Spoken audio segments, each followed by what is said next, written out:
Hey friends, Sean from SGT Report here. You know that last video I just posted with our friend Harley Schlanger about the FBI and Robert Mueller? Well, after that call was done, Harley, just being the great guy he is, he and I talked for another 7, 8, 9 minutes, and it's just the liner notes or a Harley bonus that I wanted to share with you here now, so I hope you enjoy it. Have a great week. We've got to figure out a way to give people a sense that people do have power.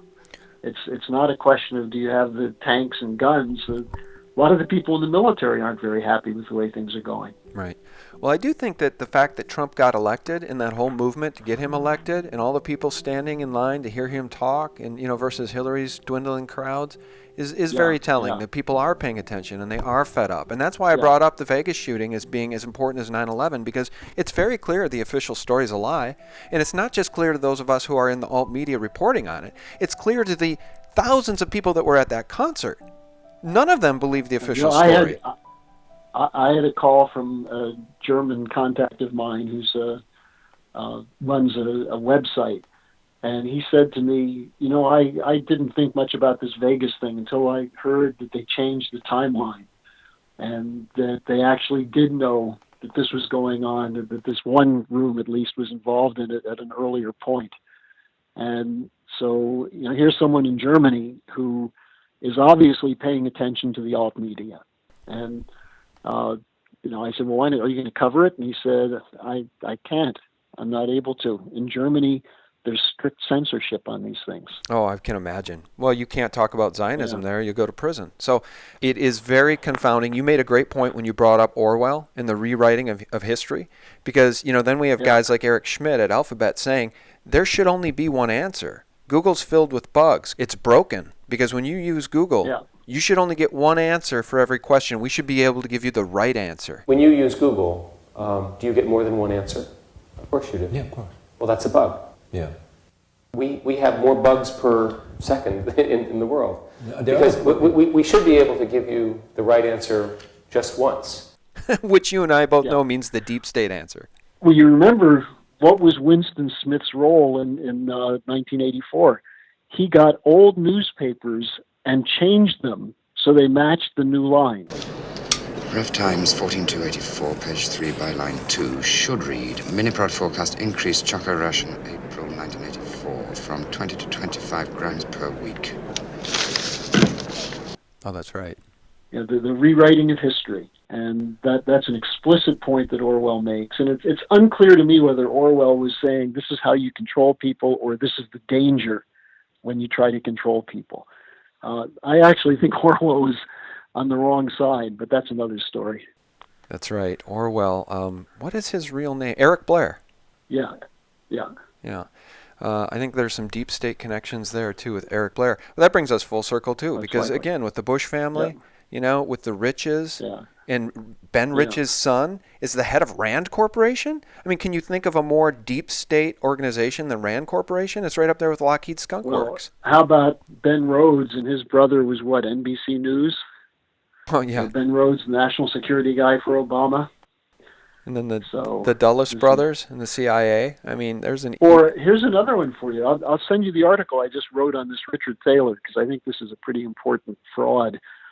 His partner in developing nudge theory is Cass Sunstein, who is one of the controllers of Obama, whose wife is Samantha Power, who is Obama's UN ambassador, who is the leading spokesman for regime change in the world. Unbelievable. Well, you know what? I reported... That's the network that got honored. Christopher Steele was working with the former British ambassador to Russia, and that McCain was the mediation point between British intelligence and the FBI, and none of this is surprising if you know what you're dealing with. Yeah. I almost brought up when we were talking in our conversation, too, and I got off track, the Carl Cameron 4-part series about Israeli spies in and around, meddling in U.S. affairs. Documents say they, quote, targeted and penetrated military bases, the DEA, FBI, and dozens of other government facilities, and even secret offices and unlisted private homes of law enforcement and intelligence personnel. The majority of those questioned, quote, stated they served in military intelligence, electronic surveillance intercept, and or explosive ordnance units. Before 9/11. And, you never hear about that. And it brings us full circle talking about Aaron C. Rouse, who was the chief of counterintelligence at the FBI. His job is to rout out spies. But again, we see these guys standing behind Lombardo at these press conferences, whispering in his ear to not go there. I'm sorry? Was the car planned for him to escape? So there might have been evidence that... Don't ask me to make assumptions. So they're clearly covering up for whoever did this.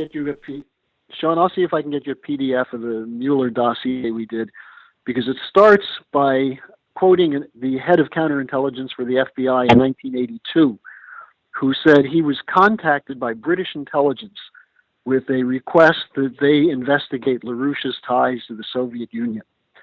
And this guy said, well, we don't know at this point whether there's anything direct, but we suspect LaRouche would be a useful conduit. So we don't have the letter from British intelligence, but we have the FBI responding to that. And then they set up the Get LaRouche Task Force. Now, that's when William Weld was the first person who was heading it up, and then he went to the Justice Department, and his assistant was Mueller. What was LaRouche doing in 1982? He had been tasked by Ronald Reagan through Judge Clark to negotiate with the Soviets whether they would be interested in joint work in deploying a strategic defense initiative against nuclear weapons.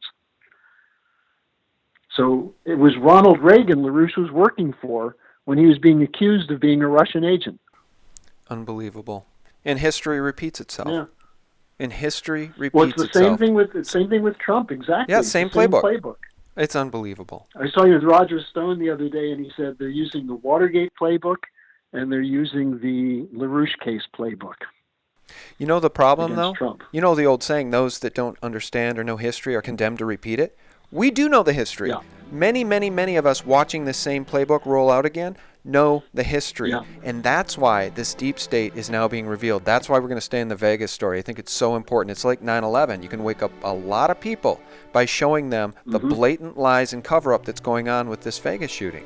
Just like 9/11. Yeah. 9/11 woke up a lot of people. If it weren't for 9/11, I wouldn't have woke up, Harley. I mean, I probably eventually would have, but I woke up quicker because I saw the lies about 9/11. Nothing added up. World Trade Center 7. The official story never adds up in these events.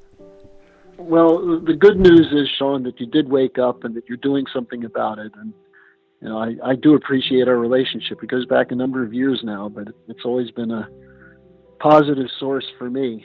Oh, me too. I really appreciate you very much. All right, Harley, thanks. Take care. All right, bye-bye. Good.